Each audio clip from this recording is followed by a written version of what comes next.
Ba-dum, boom, ba-dum. What is that? Oh, lush guitar. Cue heaven. I need and want more and more and more. Of course, that is soft set. Hello, everyone. My name is W, aka William. Welcome to another event on High Arts on the Page. Today, we are heading over to Toronto, Canada, to speak with two collaborators. Nathan Athay and James Gray will be here soon enough. We know them as Softset. And today we have a very special event as we're going to be listening to their brand new album right here, Still Life. And we're going to do a Q&A where you are going to get a chance to ask some questions to our two lads here. And let me bring Nate in. Hello, Nate. How are you doing? Morning. How are you doing, W? I'm doing fine. Cheers to you. Cheers to you. I guess you're at, what is it, 7 o'clock in the morning there? It's a little early, 7:03, but I've been up since 4:30, so all good. Okay. All right. So I was ready to do this party a couple hours ago, but so you are in Toronto, Canada, is that correct? Correct. Yeah. Yeah. And before we kind of talk about Toronto and its influences on your artistic sensibilities, all that, I need to ask you, this album's been out for a little while. Tell me the buzz, the energy you've been hearing. Yeah. No, we released an EP in, I think it was 2021, which did really well and got some airplay here and there. And then we just kept on working really hard and released our debut LP. We had enough songs to do the LP, which was the goal. So we released that back in September of last year, and so far we've gotten some good reviews about it, and it led us to here, which is great. So yeah, we're really happy with the release and just the reviews that we've heard, and we're just continuing to keep on going and looking forward to the future as well. Awesome. So in terms of, well, actually, I'm going to hold off. We're going to take a deeper dive during the Q&A part. I see this is how excited I am. By the way, if you're tuning in, let us know where you're patching in from and say hello to our friends here. And so this is how the album listening party is going to work on your device at home. So you can queue it up on vinyl if you have the vinyl. You can go over to Bandcamp. You can go over to Apple. You can go over to Spotify on your device at home. And you're going to find the album Still Life by Softset. And then when I say hit it, H-I, hit it, that's when you're going to hit play on your device, and you're going to hear it in the privacy of your own space, your car, on a bike, in your home, wherever it may be. You will not be able to hear the music coming and emanating through Facebook. And I will keep everyone moving along as I will list the songs track by track. And feel free to express and share how you're feeling about the song, anything you want to share. We all have our favorites, and anything you want to comment on. If you want to ask Nate and or James a question, go ahead, put it in the comment box. If they don't respond, we'll get to it during the Q&A part, and it's as simple as that. All right. So Nate, how are those instructions? Okay. Perfect. Crystal clear. And I before we begin, that is a cool background. Where exactly are you? Just at home in front Okay. of the, just at home in front of the TV there. That's your television. Yeah. Oh, very nice. Are you a big television viewer? We are, yeah, especially since the pandemic. Working from home, we have background TV on while we're working until we have conference calls or whatever. But yeah, definitely. Any shows that you're into right now? Oh, geez. We're just constantly binging true crime on Netflix and all of that stuff, so. I've heard that's pretty gruesome. It's pretty fun. Yeah, yeah. We fall asleep to Forensic Files. So we're that kind of people. So. And then we have your music. I love it. All That's right. right. That's right. Yeah. All right. So, everyone, this is what I want you to do right now. Say hello to us wherever you're tuning in from. Second thing is get that album Still Life. Get ready to cue it up. I'm actually going to play it via vinyl. So I'll have to flip over. Remember that, everyone? You got to flip over. And then feel free to chime in with your comments. It's as simple as that. And then we'll do a short Q&A. All right? Okay, everyone. So here's what we're going to do. Get the album ready. When I say hit it, you're going to hit it. And what is this first track, Nate? We're going to hear. Yeah, first track is called More, More, More. It's a song that we've really enjoyed playing. It's not in the literal sense of the arms around me. It's a bit about excess and just like craving for more, whether it be love, vices, whatever. I mean, it's about just wanting more, never being happy or satisfied with what you got. And there was a video made for this, and I believe there was a DJ in that video by the name of Simon Leclerc. Is that correct? That is correct. Yeah, yeah. If you look closely, you can see a couple of clips of him in there as well at the bar. And it was directed by Simeon Ross, who is a fantastic talent here in Toronto, and April Beeston as well. We had a great time with them. It was a one-day shoot, and it turned out fabulous. And another artist by the name of Madison Wayne. Correct. Yeah, she's a good friend of ours. We went to high school together. James and I. I mean, we've known each other for 30 years. So okay. So she hops on the mics for the Vox for I think 3 or 4, 5 of the songs. So she's on there quite a bit. So you can, if you listen closely, you'll hear her quite a bit throughout the album. All right. So on your device right now, Nate, can you see the mute button? I can. Yeah. So if you want to mute that while we're listening to the music, that's great too. And are we stopping at the end of each song? Is that correct, or just listening all the way through? We'll just let it roll. And if you want to chime in with any of your comments, anything you want to say about a song, go for it. Okay, sounds good. All right. Oh, we've got Colin in Scotland is here. Yes. Hello there, my friend. Thank you for tuning in. Nice to see you. Thank you for letting us know that you're part of this event. All right, here we go. Get the album queued up. When I say hit it, you're going to hit it. All right.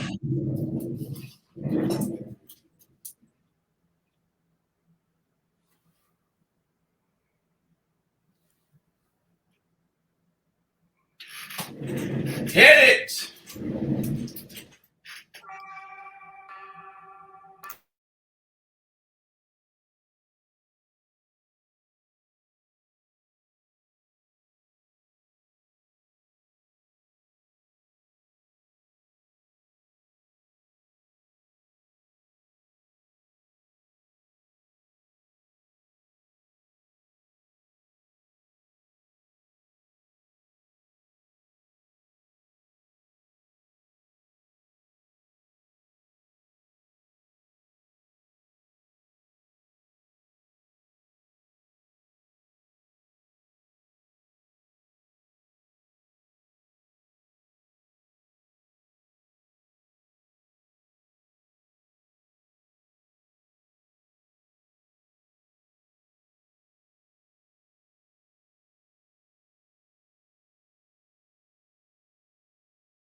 Yeah, I can hear Maston now in the background there.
Such a great way to begin. Let's go to track number 2, Mason Tip. This is a fun one.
There's Madison again in the back there.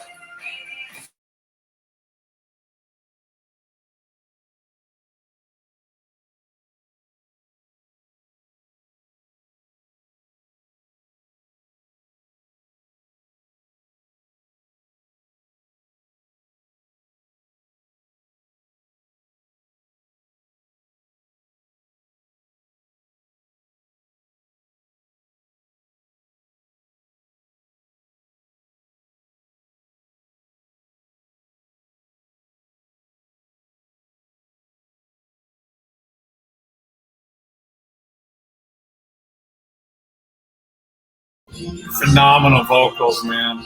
Phenomenal. Shit. I'm just going to stick with teaching.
Closing out track number 2, Mason Tip. We're going to transition into still live track number 3.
This is infectious. We're going to talk about this. Yeah, I love it. It's a fun one.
Parkus, track number 4.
You guys layer this stuff so well.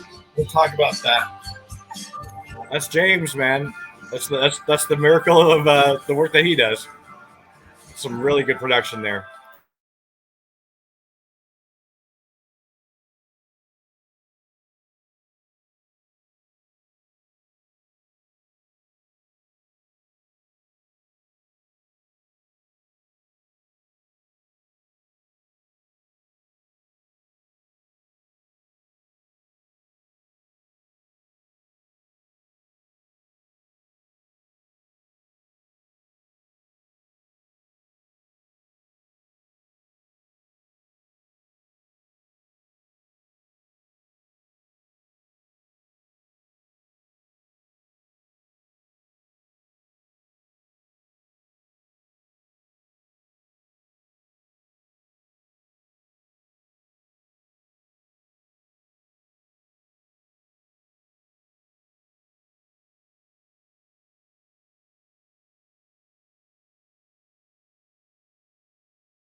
Flip over the record. But if you're at home, keep playing.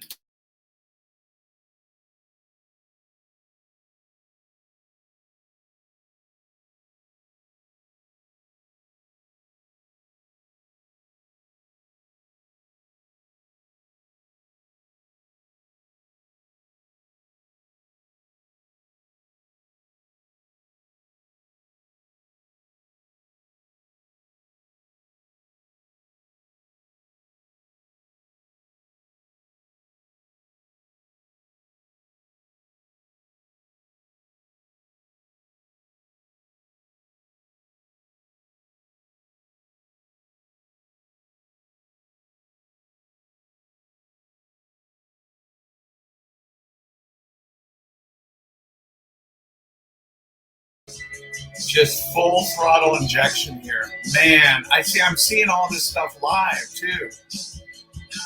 It's a great story too. I'll tell you about it. Can't wait.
Love that ending. Track number 6, Your Eyes.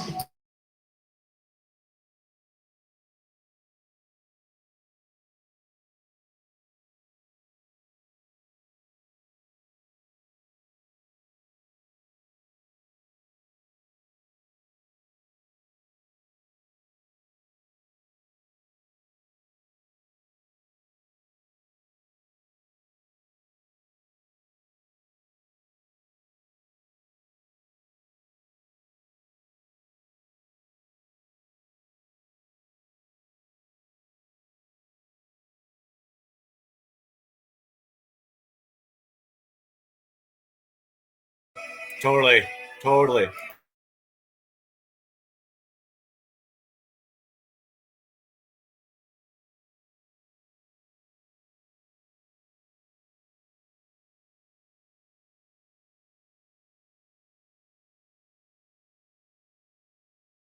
Woo woo!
You're tuning in to Soft Set Album Listening Party Still Life. I'm W here with Nate. We are on track number 6, Your Eyes. About to move into track number 7, Love and Dancing. Not there yet. Thanks for tuning in.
No Leclerc gaze on this one.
Everyone take a breath. Last track here. Here we go.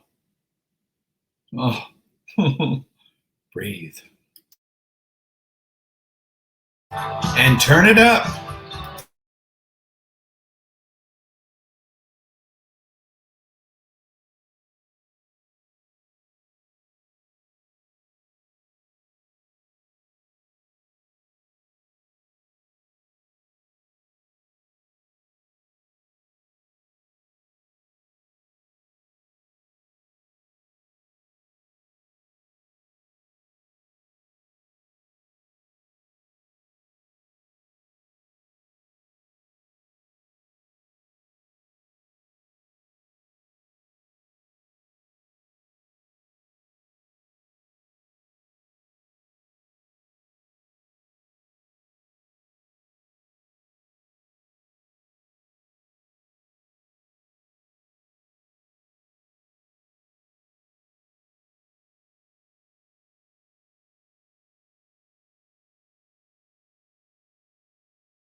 Touchdown. Score one.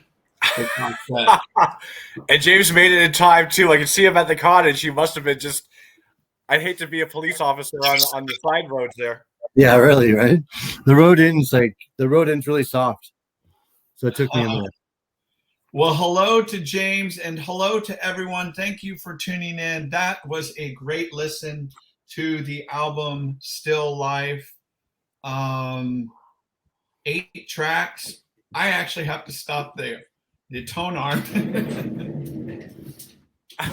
All right, so Nate, how do you feel after hearing that one? Had it been a while? It feels like whenever I listen to it, and James can probably attest that it just. I love listening to it, but it also just sounds like a lot of work that we did. You know, it just.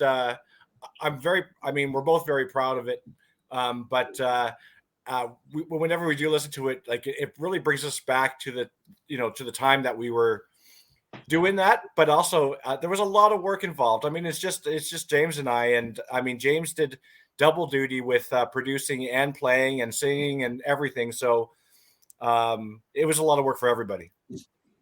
James, you want to pipe in with your thoughts there? I totally agree. Yeah, I haven't heard it in a long time. I didn't hear it right now, but every time I hear it, there's so many things that I forgot about. You know what I mean? Like it's surprising every time, really. Are you guys really nitpicky about your work? If there's things have to, yeah, a little bit. The things have to be like one take or like a whole pass. I try not to loop a lot of stuff. You know what I mean? Like I'm very fussy about things like that, like having a more performance than like just loops and things. You know what I mean? Yeah. We try to make it easy for the mixing engineers for the mastering.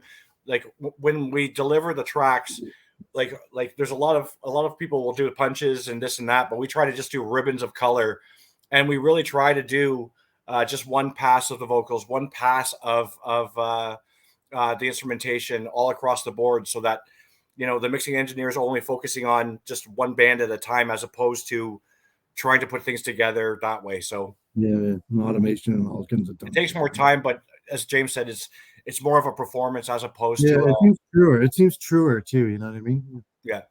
Yeah. So I don't know if it's on my end. James, your sound sounds really muffled to me. Is that Nate? Is that happening on your end, or is just No, he's crystal clear over here. Yeah. Oh, okay? Sorry. We'll just keep Yeah, rolling. It's All just the good. way James talks. yeah, I mumble terribly. Yeah. James Gray, thank you for joining us. We appreciate it. Hey, by the way, has anyone mentioned the last two letters of both of your names? Has that come Yeah. up at all? Yeah. That's true. That's we used to do like art projects together with like something to do with that also. Yeah. Okay. That was a long time ago. Yeah. Well, let's retrace some steps here for the people at home who aren't familiar with your friendship. Mhm. And where and when did all this start, and how did it start? Well, we met in high school. Wow. I think we met in grade 10 probably. Okay. And Yeah. Nathan had huge cure hair, like cure hair. And so like instantly I knew he was like one of ours. You know what I mean? Yep. Yeah, yeah. And then it just he was in a like a kind of a shoegaze band with a bunch of friends of mine, and then we just became friends also. And then we've stuck together since then. Was this in a class where you just like, or was Yeah. it like, okay? Yeah, it was just like a geography class, and then we skateboarded at the, you know what I mean? And then it just blossomed into friendship. And then we started playing music. Like then I got jealous of Watercolor, that band that he was in, because they were so good. So I got a guitar and I started playing with him like Okay. every day during lunch hours. He had a drum kit in his basement. Where'd you guys go to high school? A place in Barrie, Ontario. It's north of Toronto. Was it? Oh Oh, yeah, oh, yeah. can Yeah. you hold that closer? Look at that, everyone. There's the proof in the pudding. Yeah. That is spot on. Yeah, man. The sweater too, like the whole That is good stuff, yeah, Nate. man. Yeah. So we have to start calling him Robert pretty soon here. Yeah. Oh, geez, no. So okay, so this was in Ontario. Small high school, big high school? It's actually, yeah, there was probably 1,000 kids, I think, probably there. Yeah, So it's fairly big, yeah. it was. Yeah. So Nate, tell us a little bit about your childhood experiences. Anything you want to share regarding influences from, grandparents, which we're going to talk about grandfather a little bit, maybe your parents. How did you get inspired in playing music? Well, yeah. I mean, it just kind of like ran in the family on my side and on James' side. Both of us have, a musical family. My grandparents. I just lost my grandfather yesterday. He was an incredible, guitar player, and my grandmother plays piano. They traveled across the province of Ontario playing, old time music, square dancing and that kind of thing. So I was always raised in that. My uncle was a jazz drummer. Mhm. And so, it just came natural. As far as support, it was great. My family was, my grandparents were very supportive in everything that I did. I actually lived with James and James's parents during my high school years as well. I lived in the basement. I was kind of the troll in the basement for a little while there. So James would come down Yeah. for cigarette breaks, and we'd hop on the piano or guitar or Yeah, whatever yeah. and play tunes. And that's where a lot of like the harmonies and stuff like that kind of derive from. Is so when you hear the harmonies on the still life, I mean that's 20 plus years, 25 years in the making there. So it just comes natural to us now. But a lot of hard work was put in, and a lot of hours put into to make it sound easy if it does. So James, when he was trolling downstairs, Yeah. what do you mean live there? Like for a summer or? No, like for a long time. I lived there for about 5 years. Yeah. I moved out and he still lived there. That's right. Yeah, This gets better every yeah, second. yeah. Oh, yeah. Yeah. And so with Nate, when you were growing up and getting all this exposure to music, when did you start going a little bit more alternative, if you will? I don't know. It's like since high school, I mean, it started off with The Cure, I guess you could say. I was in a Cure cover band called the Three Imaginary Boys even back in the day. Yeah. So I've always listened to like the Jesus and Mary Chain, The Cure, and New Order, Joy Division. I mean, I was just one of those depressed little teenagers walking around. You see them all the time, and I was one of them. So it just kind of derived from that, and then being introduced to the likes of like Slowdive and My Bloody Valentine and those kind of soundscapes just knocked me on my ass. I mean, it was hearing that kind of stuff in that wall of sound, and then everything just kind of fell into place. As James said, like with Watercolor, the high school band, it was a shoegaze band. We liked, the Verve and Slowdive, and we had a similar sound to that, and it was pretty awesome too to be in a small town in Ontario, not in the city, but playing that kind of music and being with a tight knit group with James and James Callan, who's Prepare My Glider. He's still making music. He was in our high school band as well. So, I mean, as you can tell, it's been a long, long time, with everybody just kind of continuing to hone, on their musicianship and now create some quality stuff, which, if you heard the earlier stuff that we did, I mean, we wouldn't be talking here if we just stopped there. But I'm really glad, and it's an experience, working with Madison or James at the studio. It's something that we always look forward to coming into the studio, not just for the camaraderie, but the tunes and seeing everybody kind of thrive and do well it's such a great feeling. So You have brothers and sisters, Nate? I do, yeah. I have a sister, yeah.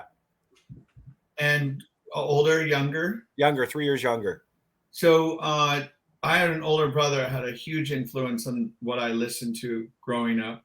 Did you have an influence over your sister? I don't think so. Okay. She was like, I mean, she was her own person and still is. Yeah. So, I would say no. She kind of went off and did her own thing, and I did mine, and yeah.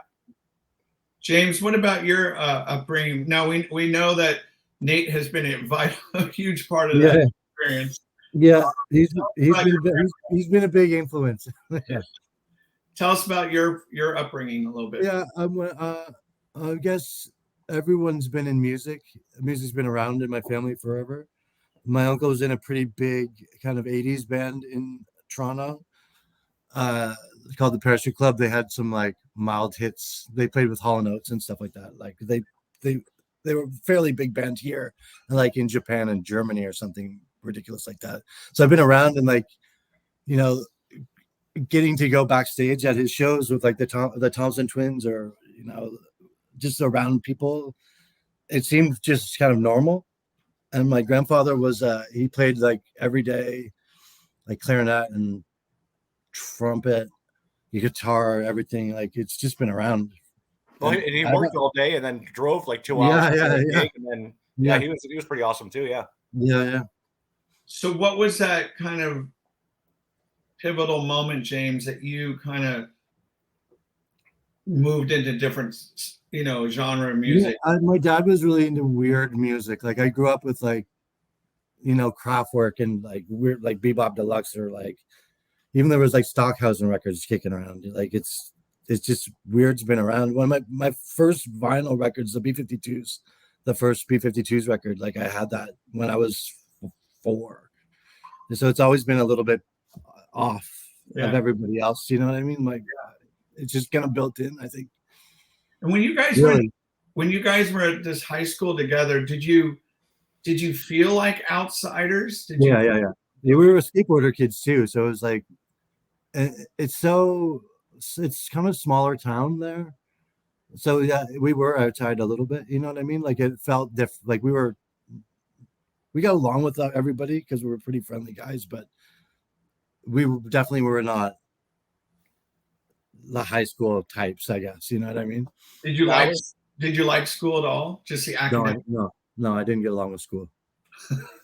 No, same. Not really. We ended up going to like an alternative school after, you know. So if you don't mind, what was it about school you didn't care for? Well, you got to keep in mind. I think it's structure, really. You know what I mean? I think probably for me, anyway. You got to keep in mind that this is small town Ontario. So if you're not in the cliques, you know, we as James said, we were friendly with everybody. We went to house parties and hung out and stuff, but you know, but we weren't, you know, wearing the varsity jackets. We weren't on the football team, and that's everything, you know, in you know, these smaller pockets outside of the city, to be in those kind of you know, cliques and you know, gatherings and that kind of thing. So we just weren't a part of it. We'd rather, like, you know, do something else. You know, eventually we'd rather just play tunes. So yeah, we drove to the city like every weekend. When like I got my license, I drove to the city and went to a spiritualized show that night when I got my license. Yeah, by myself, like you know what I mean? Yeah, I think we would have gotten along just fine. Yeah, exactly. Yeah. Nate, if you don't mind, tell us a little bit more about your grandfather who just passed. Yeah, he was. Well, I mean, he was a very eccentric kind of guy. My grandparents both are kind of eccentric people, just fun-loving, not your typical grandparents. You know, not just sitting there knitting. Like they were always very active. My grandmother's still very active. You know, he helped work on the Avro Arrow, which was like a jet fighter from the 50s, like a supersonic, you know, fighter. He retired in his early 40s. They got a spider monkey and had a monkey, you know, in the house as well. And so, you know, if you think, you know, if you just kind of put that in your mind about, like, you know, a monkey flying around the house and, you know, my uncle playing drums downstairs and all that stuff, that's the kind of, like, you know, mentality they were very free spirited people. And it was an honor to be his grandson, and you know, I loved him very much, and we're going to miss him terribly. So he was great. Yeah. What are some treasures he left for you in terms of just personality traits? Anything, any words of wisdom, anything that you just go, yeah, that's my grandfather? Yeah, he was just always like a free thinker, very opinionated. You know, he'd as James knows, like James was very close with him as well. But he'd always be like, you know, the Dixie Chicks are good, but you know, behind the curtain, there's 15 people playing the music, and the girls aren't doing anything. You know, so he's just one of those guys. He's really not very good of a guitar player. You know that, right? Like, right. You know that he's not that good, really. Yeah. They have people behind the stage that play the tunes. You know that. Yeah. You know, like, just funny. Well, cheers to your grandfather. I mean, I can definitely see the spirit within. So there you go. And James, what about you? Someone influential other than your buddy here in your life? Yeah, I had an older cousin, Jack, who like I looked up to a lot. He gave me I remember sleeping in his room when my sister was 6, so I was probably 7 or 8. And I remember looking at all the posters, like Clash posters, and like he had a big Morrissey poster, and I was like, "What is this?" Like, there's a whole world of tunes that I don't know yet, you know. And then he made me some tapes, and that like opened everything up. And then obviously then you see Morrissey shirts or like different shirts on people in skateboarding magazines and things, and then things start clicking. You know what I mean? And then I remember probably I was at a camp outside of maybe Ottawa or something, but I remember the DJ played the Stone Roses like Fool's Gold, and I remember going like, you know, like there was hip hop on and everything like that, but like I remember going up to him like with a pencil, like, what is happening right now? What is this? I need to write it down, like every piece of information. How do I get this? What is this? That's gonna change everything. I'm gonna go to high school in like a couple of years. I'm gonna be cooler than everybody else. What is this? Like, where does this come from? Yeah. That was huge. That was a huge step. Really, that record, Fool's Gold, like whatever that was, 890 or 89 or whatever it was. So did you get into that Manchester scene? Oh yeah, massive. I'm a huge Mondays fan. Like, I love the Happy Mondays. Yeah. Oh yeah. Yeah, like huge, like big. And what was your big radio station here in San Francisco? Is Live 105. What about for you? We had There's CFMY. yeah, CFMY. There's a university station, the University of Toronto, CIUT 89.5. That was pretty big too, and it made it all the way up to Barrie. Like, it's got a pretty big range, you know.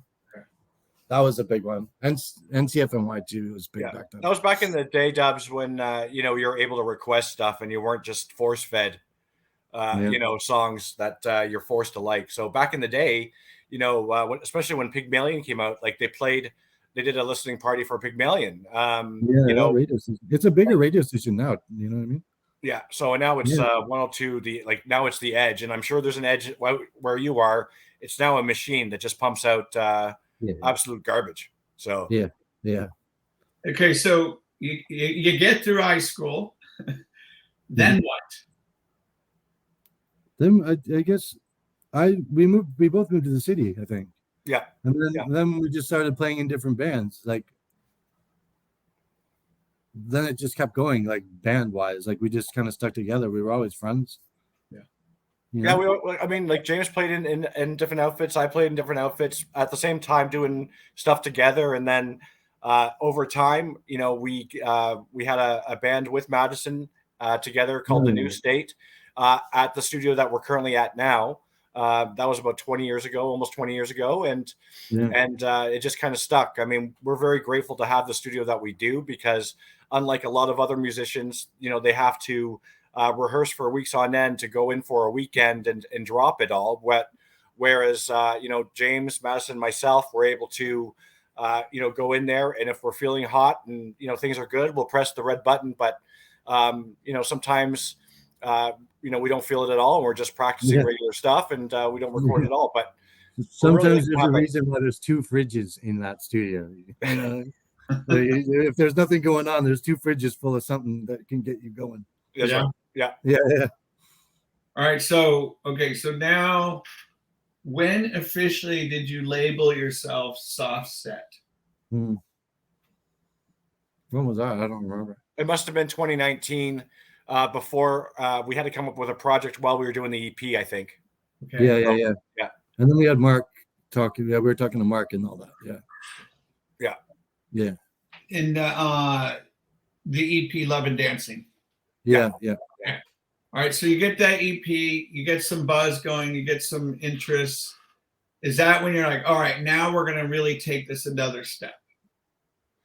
I don't know necessarily if it was another step. It was kind of like just timing as far as like the completion of songs. I mean, we wanted to share what we had at the time, which was only about 5 or 6 tracks, but we did have some elements of Still Life in our back pocket at the time. I think, you know, the EP is called Love and Dancing, but the song Love and Dancing is actually on Still Life. So it wasn't finished yet. So we were constantly working away while the EP was being, you know, mixed by Mark Gardner, and, you know, we just kept on going. So can we talk about Mark G a little bit? Sure. Yeah, for sure. Absolutely. I mean, how did you, so you threw out a message and just hope it stuck, and then it did? Well, we sat down with, you know, I sat down with James. I was like, who do you want to work with?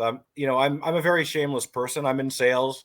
And I'm one of those guys that if you don't ask, then you're not going to get. And, you know, I asked around, like we made a list of, you know, a short list of people that we wanted to work with. Mark Gardner was, on top of that list. We reached out. He had a studio. We gave him a couple tracks. Yeah, it was pretty new too, his studio. Yeah. And he was really happy. He said, like, yeah, I'm on board. And and that was that. So it was just a great relationship, and because of it, we're now buddies. I mean, like he was here about a month ago, and we were able to see him at the show and say hi to him, and yeah, it's always a pleasure, to work with Mark. And I mean, anybody really can if they want to, if the we just work really hard. He is a bit picky when it comes to tunes, but I mean, like it is a business, and he does a great job. So Yeah. we thought, why not? So, James, when you got the word that the green light was, yeah, let's do this. Give us a little bit of that reaction. Yeah. Well, first I have to work a lot harder. Like the production has to step up. I got to learn some more about logic and some other things. I have a lot of work to do. Yeah, the lyrics have to be better. I just was it wasn't pressure. It was like excitement, really. Of like, okay, this is gonna step up. Really, like the pressure's good. You know what I mean? Like it was so positive. Really, yeah. So, what are some things you take away while working with him? What did he really offer? Because we know.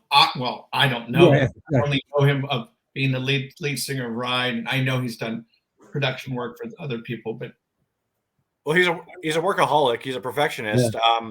Like we thought the project was over, and then we received like an email like at 4 o'clock in the morning, Yeah, and he was at the studio remixing like another part of the the song that we snares, thought was already snares. completed. He was going through snares for like he said for a couple of hours, and it was like so it was 2 o'clock his time. He's sending. I think the snare is actually better. 2 a.m. his time. Yeah. We thought it was over. Like we thought he was done with everything. You know what I mean? Like it's just mind-boggling that guy's doing that work on your stuff. Yeah. You're like, okay. So This is gonna be a good Wednesday. You know what I mean? Like what is happening right now? you see, that's great. See, I didn't know that about him. Oh yeah. He's pretty thorough. He's a perfectionist, that's for sure. Oh yeah, totally. Yeah.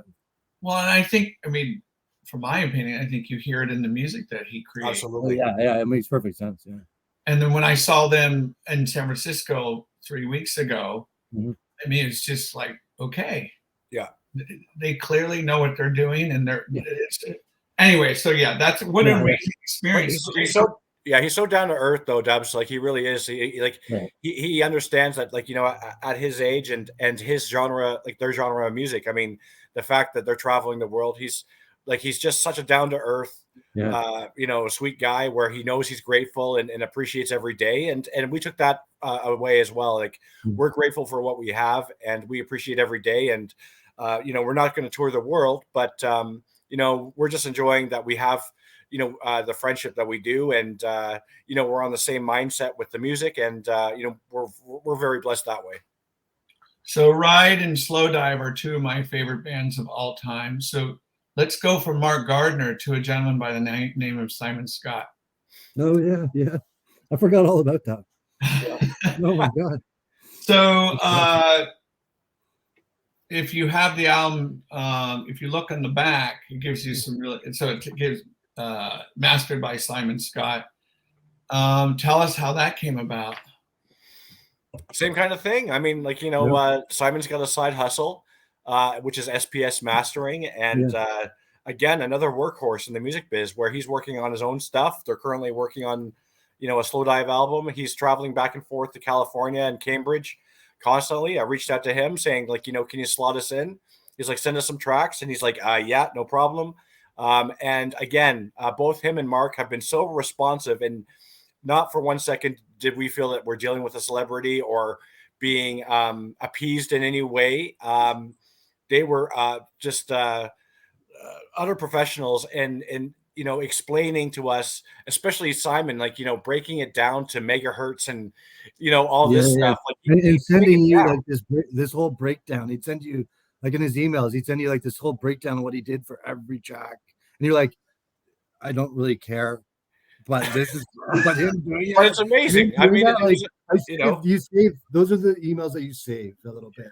And definitely. Know what I mean? Definitely. This guy's talking about my tune with like the most ridiculous audio file gobbledygook. It's so charming, though. It's so charming, Oh yeah. He's again another sweet, hardworking guy that we're really lucky to have on board, especially with the LP. And again, responsiveness. He just gave us a breakdown of what he did. He mastered it.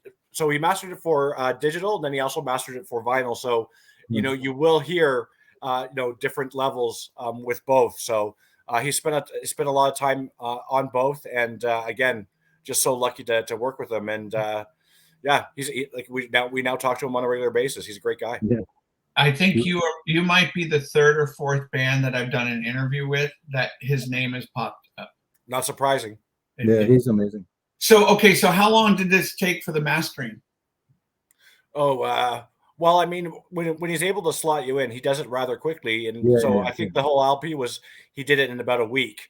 But you got to keep in mind that that was our window. So he worked specifically and solely on our project during that time. And then, as I said, during that time, we were receiving emails every day on where he is at on the project, what he's made, the changes that he's made, the different levels, and now we just heard the end result. So for people that don't know the rhetoric of music industry, what exactly is mastering?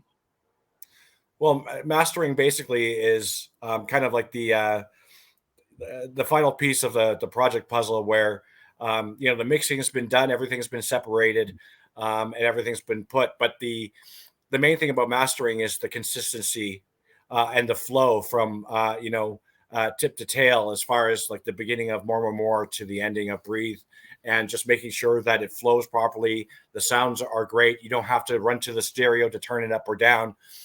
Just making sure everything is crystal clear, but everything is on the same volume, same wavelength, throughout.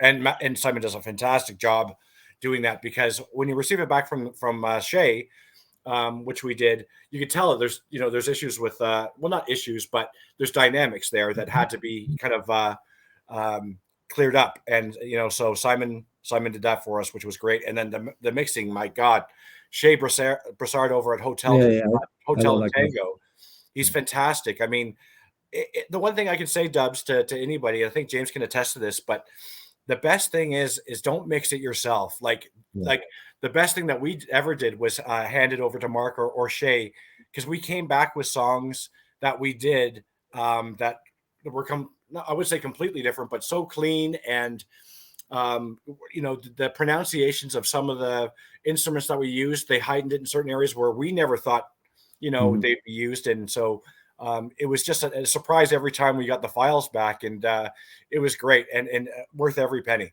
Yeah, he's great. I love that guy. Shay's fantastic. Yeah, man. Shay Brassard. Yeah. Okay. Yeah. Okay, so let's take a deeper dive into this amazing album, and let's start. I like talking about the artwork. If you don't mind, I have a feeling the inspiration of this.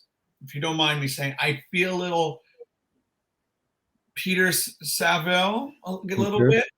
Mm-hmm. But go ahead, give us your feelings, your take on this. Let's start with the artwork and who did it. Peter Saville, for sure. Yeah, I think. What did you tell that guy? I think he said Civic, like the Expo kind of art. Okay. From the 60s and early 70s, I guess. Kind of a very civic kind of looking thing. I think that's what you told Cassio. That's right. Cassio Van Dosberg.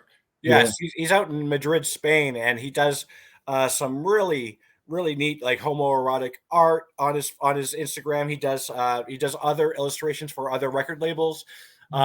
He does some incredible stuff, and it was a no-brainer for us. I reached out to him and said, like, look, this is what we're thinking for the album. He comes back with that.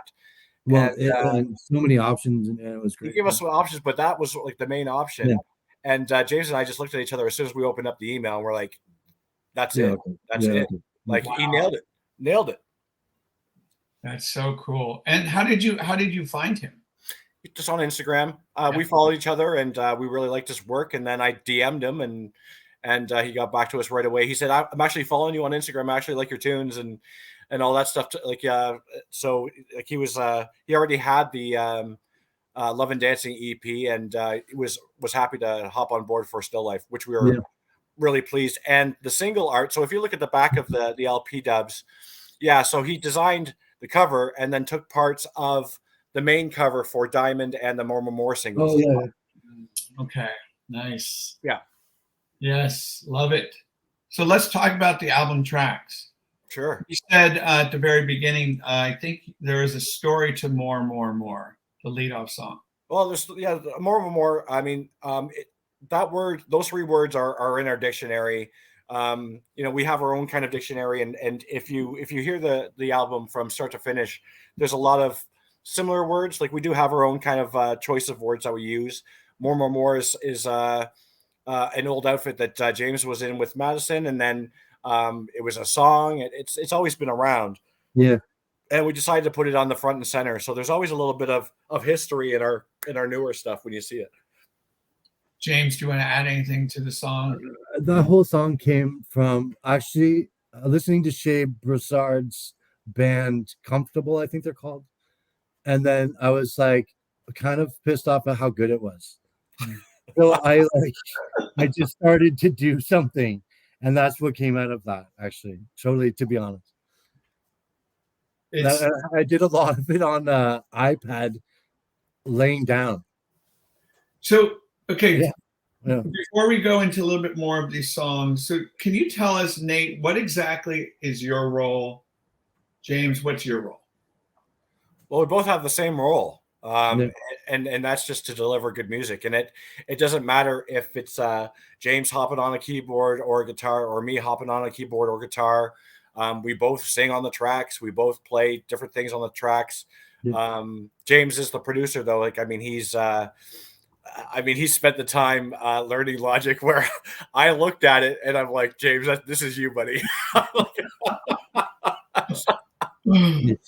But I mean, we both feed off of each other. We both inspire each other, and our as I said, our studio is we're lucky enough to have a place where we can just plug and play, and all the instruments are out, the amps are on when we come in, and we can either pick up a guitar or pick up a piano or sing in the mic, whatever we want to do, and we work together on doing it. So as far as roles to play, my role is to show up and give everything I've got, no matter what part of the song it is. And the same with James. We've got to put on our music pants on, and we've got to go in there and we got to have fun. Yeah, but there is an end result that we're always aiming for. So I want to ask you this question. Here we go. Hold on, right here. Yeah. Ready? Yeah. Right. Okay, see, I'm not a musician, so I don't know this stuff. I'm just a listener. Right. Mm-hmm. That pulsating. Yeah. Yeah. Where's the seed on that? Where did that come? It's actually my girlfriend's voice. I think she's saying her name or something, and I sampled her doing it, and then I screwed around with it, and I played that. Like I played that whole piece. I didn't put it on on my words. Sorry. I ended up playing that. So it's actually her. I think it's her voice saying Lisa or something, maybe something like that. And I think it's backwards or something. And then I played it, and I played all the other little parts in the background too. It took a while. Actually. Never would have guessed that. Yeah. That. And I remember thinking about Shay. Actually, that's I remember doing that. I was laying down. I was laying down in my bed doing it, like just going. Beep, beep, beep. Yeah. So then, Nate, where do you come in this song? Do a little bit of everything, and you play the green. Oh yeah, harmonium or the you did that. Yeah, melodica. melodica.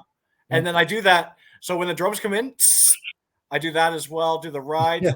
So some of the percussion on there, and James and I are singing on it. So yeah, I mean it's back and forth like all the time. Yeah, the green melodica. Yeah, that's that.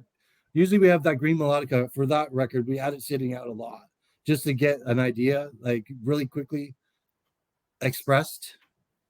between each other, and that he did that, and I remember recording it and going, yeah, okay, this is gonna work out pretty good. I like this sound. Yeah. We get to the big sweeping chorus.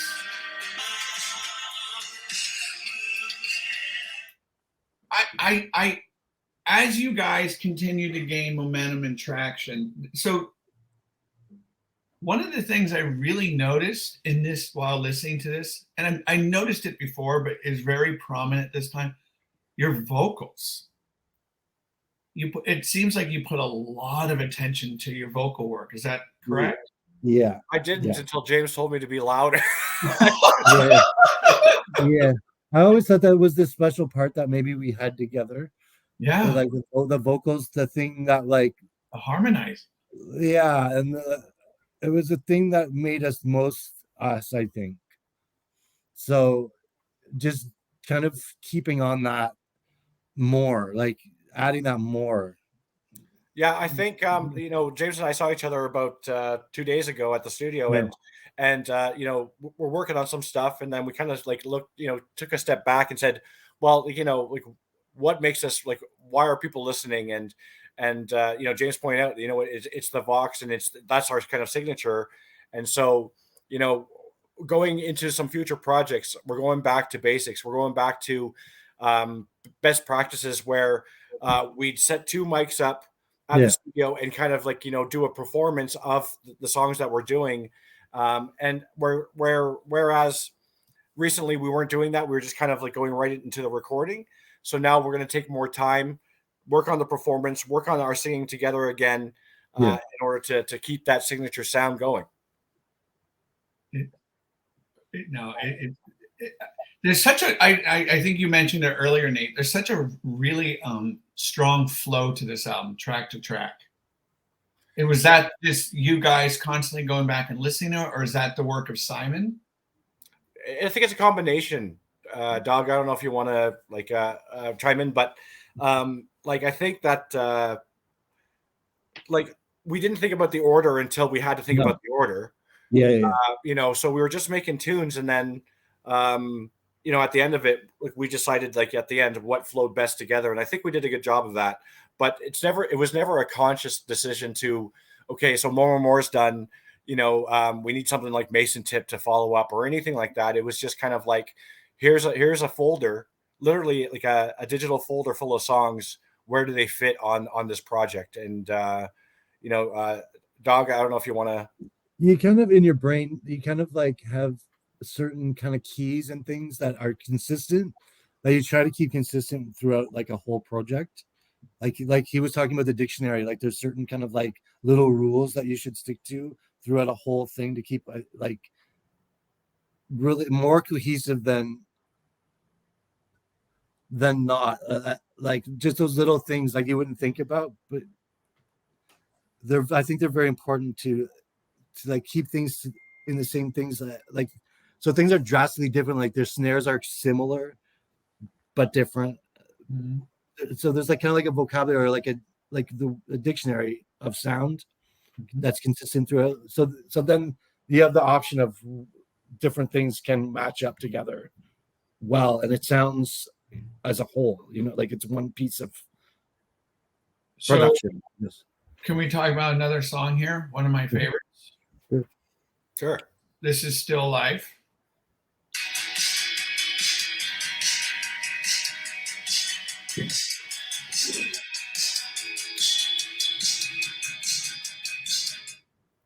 Tell us a little about that song. Yeah, I mean, again, if you listen to the lyrics, like there's a lot of like ours, eyes, like shared. We have a song called "Ours for Us" from the Loving Dancing EP. We actually say "Ours for Us" in Still Life. So it's a lot of that. The one thing that we always like subconsciously didn't realize is that a lot of our stuff is about nostalgia and about being younger and being innocent and the feeling of like how often do you really feel pure joy anymore? I mean, we don't really have that. But when you're kids and that you're going to McDonald's after school or something, I mean, like how often do you have that? So we had some of that. We found that out after when we were forced to think about what the songs were about, because we were just singing like the stuff that we'd like to sing about, but then realized that a lot of it is about the feelings of nostalgia. It's a lot about teams or something, like teamwork, like being on a team together. Yeah. You know what I mean? Like in a relationship with whoever, but being on the same team together. Like maybe like there's a collaboration, or like not, when you have a house and you bring things slowly over time together, and you make it that house, like, and you have all this great stuff, but like you didn't just go to a store and buy all this neat stuff at one time. It was accumulated. It's come over, you know what I mean? Like there's something in that song that I think it's about that, really, I think. So I tend to ask artists this question, and this is going to be for the next track, Parkas. Another one of my favorites. So here's the question. To me, that is a damn good song. To you, do you feel this, like when you create a song, go, shit, we nailed it on that? It may not be that track, but is there a song on the album go, man, that's the chef's kiss right there? What do you think?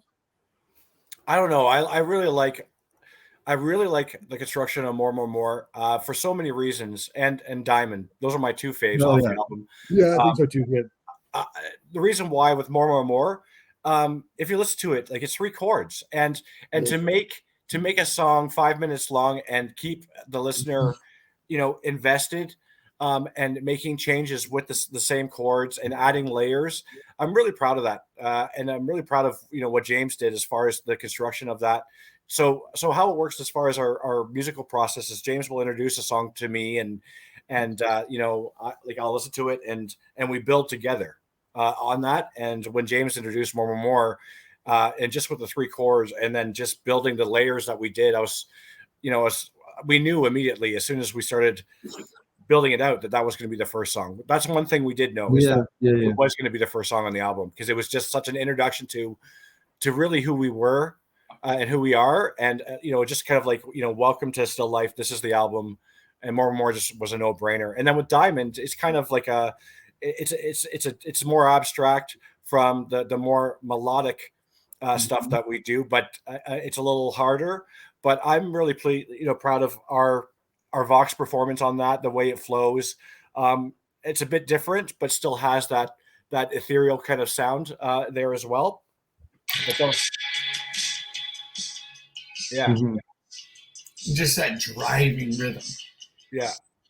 It's like, I hear, like, I conjure up these images of like 2 a.m. driving in San Francisco. Yeah. Were there any songs that were just a pain in the ass for you? It just took a while. Love and Dancing. No. Well, Love and Dancing.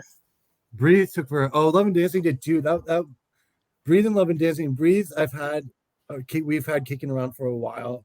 I had the wrong drums on it, and it was driving me crazy. But we play it for people sometimes, and people really liked it. So it was like, it always kind of pissed me off that how often people brought it up, and I knew there was so many things wrong. And there was just kind of one day when I went in and changed. No, we changed the drums. We talked about the drums that one day, I remember. Well, and we changed those drums. And then when I went in earlier, I remember putting like guitars to it or something else and going, okay, yes, something's changed. And we had to break it down. We had to break it down and deconstruct it. Yeah. And the same with Love and Dancing was that too. There was the drums were wrong, or something was really like laggy or something. I think it was lyrics, and I don't remember exactly, but yeah, those two there was question marks with them for a long time, and then there isn't. Then there's that, like, okay, yes, there it is. We got it. Yeah. You know what I mean? Go ahead, Nate. No, I was just saying with Love and Dancing. I mean, that's why we were going to include Love and Dancing on the Love and Dancing EP, Yeah. but it just wasn't there yet, and Mm. so we decided to not rush it. And that's the one thing that we always try not to do. We always get, well, me personally, James less so, but I always get caught up in my head about deadlines and keeping momentum with on our socials and stuff like that. I mean, but um, not to lose the integrity of the tune. So, James is always good at kind of reining me back, saying like, "Dude, you got to chill." And I'm always like, we got to keep stuff going. But I think it's going to be a while before our next release. Although, we do plan on something this year. But first things first. The quality of music is most important, and that's what we did with Love and Dancing. So it just wasn't ready at the time, and we decided to put it on, on the Still Life album instead. So from start to finish, how long did this album take? About a year and a half. Yeah. It was pandemic time too, so it was weird, right? Yeah. Yeah. Yeah, we couldn't go in for a while. Like, I mean, Yeah. the studio doesn't have any windows. It's kind of like a room in a basement in this building. So we were worried for a little bit about ventilation and, all that stuff. And, we didn't know much about stuff. So we took a couple of months off just to make sure that everybody was safe. And then once things got a little bit better and we got the vaccine, and we slowly introduced coming in, once every couple of weeks, and then once a week, Yeah. and then a couple of days a week, and so on. I also noticed, if you wouldn't mind sharing, there's a gentleman that played bass on More, More, More. Oh yeah. Do you guys want to talk about who that gentleman is? Sure. Yeah, Mark Crozer. He's another great guy. I mean, Yeah. hashtag meet your heroes. I mean, Yeah. like everybody says, like, don't meet your heroes, you'll be disappointed. But that's never been the case for us. I mean, we reached out to Mark because we just love his playing style. We sent him the track because I believe James was working on it, and we were like, we got other things to do. Like we're caught up in other stuff. Let's throw it at Mark and see what sticks. And then Mark came back with a couple of options, and then that was perfect. And we're like, thank you, sir. We appreciate it. And again, we talk back and forth all the time now, and our buddy's there. Yeah, he played on he played another one too that didn't make the record, right? That's right. Yeah. Yeah, right. That was amazing too, but it was so deep, and it was just like we were incapable of doing that. Like that sound, it's just so big. And for people that don't know who he is, who is he? Yeah, he's the touring bassist for the Jesus and Mary Chain. He's got his own projects, but yeah, everybody knows him from working with the Reed brothers on Jesus and Mary Chain. So I mean, yeah, we're pretty lucky. I mean, like, Jesus and Mary Chain, Ride, and Slow Dive. I mean, it's like when we sit down and think about it, we're just like, what's going on? Like, and then let's not forget the lovely Miss Madison Wayne. Yeah, exactly. So I mean, James co-wrote the her album as well, and I mean, there's just a lot of consistency between us and her. I mean, we went to the same high school, we listened to the same stuff, and we've worked together ever since in some facet or another. And this is a whole side, another conversation, but for those of you that aren't familiar with Madison Wayne, just look her up. And then there are some great articles on who she is and her experiences in life. It's unfathomable. Yeah, it's crazy. It's very crazy. So I did actually do an event with her only a year and a half ago, almost 2 years ago. Right. And learned so much about that amazing history. So it's a fantastic story, and I really think that people should, look her up and see what she's done. But you can also listen to the album as well, and you hear a lot of that. In the album as well. So, and then, we've got James Callan too, who we went to high school with, for doing his own thing with Prepare My Glider. So we're very lucky to have the friends that we do. And, just the talent that surrounds us. It just keeps us, it just keeps us on our toes, really. So what about touring? So here's the thing. I mean, okay, here's the thing. And you asked me to be candid, and I'm going to be candid. Let's do it. So promoters don't promote anymore. So me and James play all the instruments, to get another 2 or 3 people involved to rehearse for weeks, to play on a Wednesday night for $60. We call promoters and they're like, how many people are you going to bring? We get that a lot. And we're like, well, you're supposed to promote. And in Toronto, we have some good promoters and not so good promoters. Dan Burke in Toronto is fantastic. We've dealt with him many occasions, and he really cares about who the artists are. But there's other promoters in Toronto that the first thing they'll ask is how many people you can bring, and then they'll choose the day that you're going to perform based on your attendance numbers. So, oh wow, okay, which is unfortunate. So, we'd love to play live, and with Madison, she plays live every once in a while, and James hops on guitar. I hop on backup vocals, and we get the opportunity to play live that way. But to assemble a bunch of people and to get them to invest a lot of time and us out not to work on any new material, it has to be for a really good cause, or we've got to make sure that the demand is out there, Dubs. Otherwise, we're just going to continue working on in the studio and trying to provide the best that we can with what we've got. James, do you want to? Yeah, I totally agree. It hasn't seemed really worth it yet. We've kind of thought about maybe doing just me and him 2 people thing. That hasn't kind of sorted out how we would do that yet. But we've been kicking it around. But getting a whole big band back together again, there's so much. We've done that a lot. We've had big bands, like we had a band with probably 10 people in it at one point. And it's so you turn into a manager, and it's just kind of a drag. Really, it is. And creatively speaking as well, Dubs. Like when it comes to our music, like we're trying to provide the most concentrated amount of music that we can. So when you filter it with 4 or 5 other people as well, by the time it comes out, it's just a remnant of what the original idea is. So when it comes to James and I, we try to keep it concentrated. We try to keep it real. The fact that we're both on the relatively the same level for the most part, you really get the essence of what the original idea was, especially with Still Life. But as opposed when you're working with other band members and other things like that, it doesn't turn out the way that you wanted. So if we are going to invest time, we also have to get people that are on the same wavelength as well in order to get what we want in a live performance. Could you do a live performance like once or twice a year in Toronto? Yeah, we could. And as going back to James's response, I think we can. But, if it's 2 people on stage, we got to make it worthwhile for people to watch. So we'll work on some good visuals maybe and work on some good harmonies and I'm just the dancer. I'll just be the dancer. Right. Yeah. Yeah, like the Manchester scene. Just get up there and have one person. Just Bez it. Yeah, just another one on drugs and everyone's good to go. James will be Bez. Yeah, let's do it. Do you guys do you like that feeling of being on stage? Oh yeah.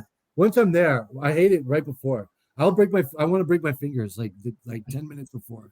But as soon as I'm on stage, I'm fine. And then I'm kind of like, okay, maybe we could do a couple more. And I would like to stay on the stage for as long as possible. Yeah. But like before, I hate it before. It drives me. I'm terrified. What about you, Nate? I'm a stage whore.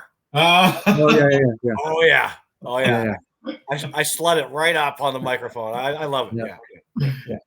That's your bread and butter, huh? I love it. I just really enjoy it, and I just love sharing songs with people and just really enjoying it. But yeah, I've got no issues with the stage or anything like that. I really enjoy it.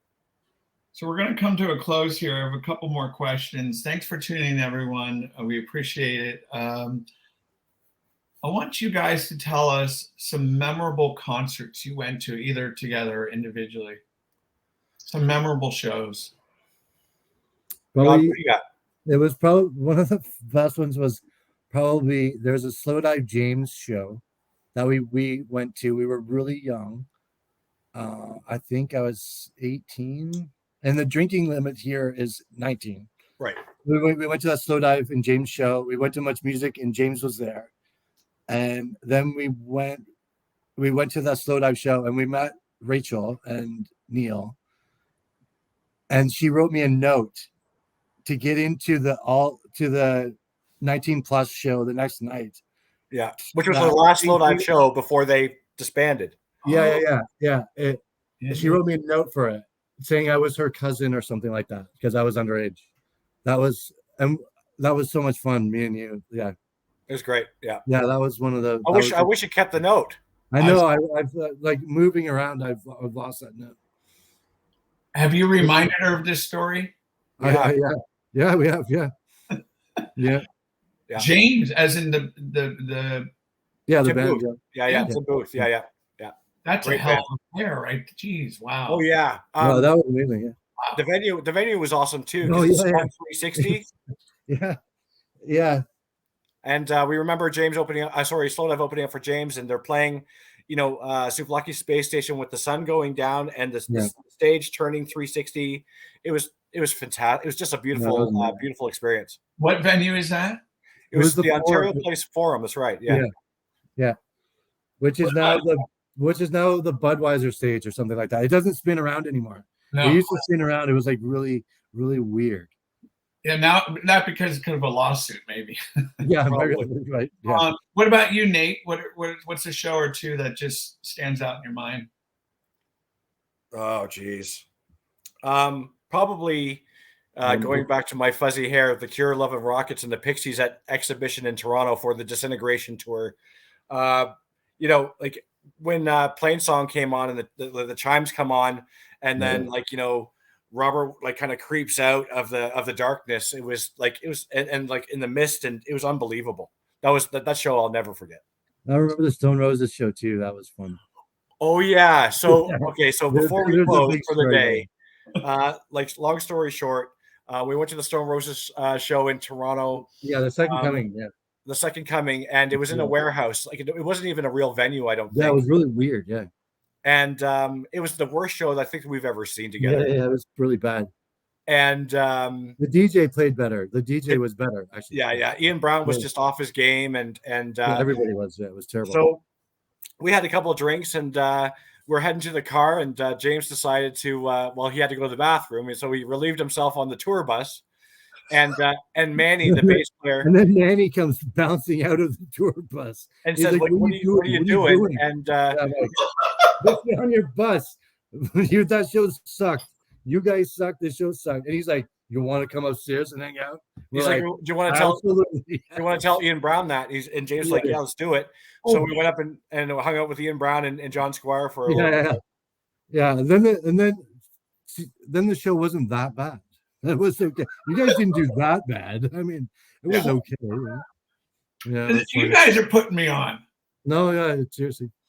This was in '95. Yeah. It was so funny because the next day we would go back to that high school that we talked about and walk down the hall and be like, "I just hung out with Ian Brown last night, and what are these people doing?" I don't know any of my classmates or anything. I remember they came to San Francisco at the legendary Fillmore. Oh, right. Those tickets sold so fast. Yeah. I didn't get one. Right. So that day when on the day of the show, my buddies and I went up to the Fillmore. We got out of the car 2 hours before the show. We went up and down looking for tickets. Looking. We couldn't get in. We go back to my car. The whole car was smashed to smithereens. Jesus.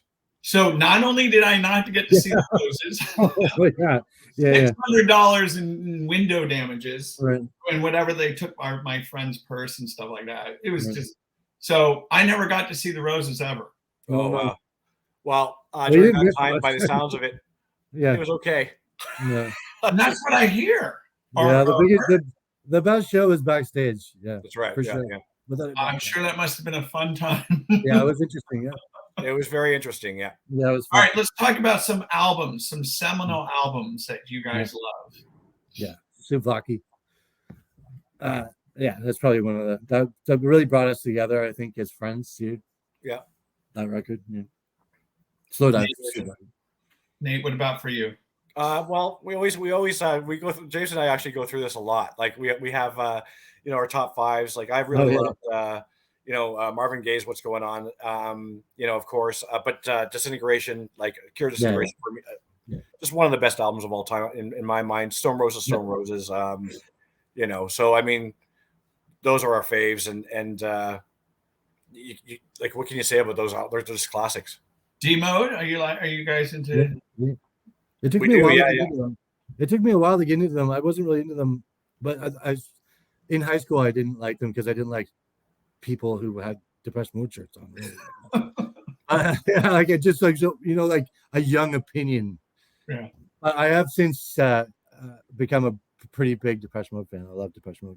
Yeah, I love the 101. order. I Huge introduced you New to Order fan. 101, and after 101, you really dug it, and Yeah. and Well, that I've was been a New Order fan like big time my entire life. Yeah. So how lucky are we? We have Depeche Mode coming to tour. Yeah. Peter Gabriel. yeah. That'd be awesome. He's in. Yeah. The Cure's coming now. Yeah. Maybe later in the year, maybe Slow Dive. I don't know. I know I know they're working on something. Yeah. So maybe it's phenomenal. People say music's dead and it's no good anymore. There's so much great music out there. Yeah. Well, the resurgence of these older acts too, just like Jesus and Mary Chain tour and all that stuff. I mean, it's been such a treat for us to see these bands, come back and play like some albums like front to back, like with Charlton's Between 10th and 11th. That's one of my favorite albums. Like, it's my go-to. And then Nowhere, like front of. I mean, that's so special. That was so good. So special. That ride, that I've seen Ride 4 or 5 times. Mm-hmm. They were on their mark. I mean, they were still on. Yeah. You could just feel the energy before they even got on stage. Yeah. There was such a palpable feel to it. They even mentioned on the stage as well, Doug. I don't know if you remember hearing this, but they were playing OX4, and they said we're thinking about doing a Go in a Blank again. Oh yeah. Yes. Did they say that too? Yes, they did. Yeah. So I don't know if that's something that's to come, but that'd be fantastic too. Yeah. Chrome Waves is one of my favorite tracks, and to hear that, I just love it every time they do. Mm-hmm. No, so lots to look forward to. All right, so let's close it out. What's coming down the line here for? I think we're thinking about covers. We've done a bunch of covers, and we might put that out. I think, right? Awesome. Yeah, I'd like to just like a covers EP. Whenever we're done, like we're looking at 4, 5, 6 songs. Right. Guilty pleasures. Yeah. Like so, they're not going to be. We're not covering any shoegaze covers, or like this is going to be like we're talking like Sade covers. We're talking, Chris Isaac. Fine Young Cannibals. I think probably some Fine Young Cannibals, and just songs that we loved growing up and listening to together. The one kind of thing that about the covers is just songs that James and I really enjoyed and singing together in the car when we're driving somewhere. So we're kind of bringing that back and having some fun doing that. I love it. You guys get the final word. Anything else you want to share with our audience here? Well, I hope you guys enjoyed it. The record, I mean, because it was fun making. It's a great album, Still Life, and I'm sure people get this all. Do people tell you this all the time? Still Life as in Suede. Is that like okay? Yeah. The Suede fans do, yeah. Did you guys get into the Britpop scene? Yeah. Oh, big time. Yeah, big time. Mm-hmm. Yeah. Pulp and Blur and. Yeah, there was a bar here in Toronto that every Saturday, every other Saturday, it was called Blow Up here in Toronto. Yeah. And James and I would make our way talking about what James was saying. Like we'd fill up the tank and drive an hour into the city on a Saturday night and dance to Britpop, and it was a lot of fun. Yeah, it was fun. If I remember correctly. Yeah. Well, this has been a great pleasure. Thank you so much for this great music, great conversation. Everyone, thank you for tuning in. And James and Nate, just to let you know, this interview will be up here in this library of videos. So you can go back to it anytime. People can go back to it. So it's not going anywhere. Awesome. And W, like, thanks so much for having us. I mean, we really appreciate the opportunity to do this and to talk about our work. It really helps fuel us to keep things going and to move things along. So thank you for the likes of you and this platform. We're very thankful. Absolutely, and thank you for agreeing to this conversation. Much appreciated. And yeah, I love this, and I love the fact that, one, I mean, I love the music, and two, I love the conversations, and I'm constantly learning from artist to artist, and it's been great. So thank you for being part of that experience for me. Everyone, go out and grab this album, Still Life, Soft Set. And we have more events on High Arts on the Edge. Tomorrow, we are diving into REM. So nice. Two friends of mine will be ranking their albums, all 15 albums, and talking about lyrics and artwork and so on and so forth. Brilliant. So that will be tomorrow. In the meantime, keep listening to great music. It's always a great thing. And we will see you soon. Thanks, Dubs. Peace. Talk soon, brother. Talk soon, bro.